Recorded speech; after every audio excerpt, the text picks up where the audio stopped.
Hi, and welcome to Computer Literacy. I'm Miss Lynn, and I just wanted to give you a little welcome video to get us started before classes begin on Monday.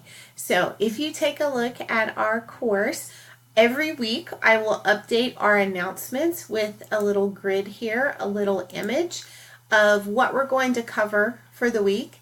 Our class meets every Monday, Wednesday, and Friday, and you can see we're going to have what unit we're in and the reading that I would like you to do for this week. So I would like you to read Unit 1 this week.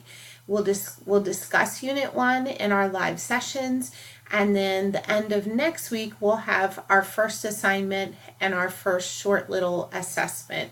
Our assessments are really just like quizzes, so don't panic about them.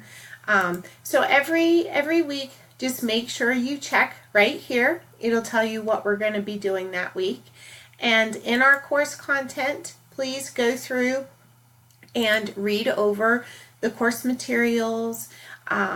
There's an optional PowerPoint slide that we'll talk more about on Monday, and then get started reading Unit 1. So that is it for today. Again, I just wanted to say hi and welcome, and I look forward to meeting all of you in class on Monday.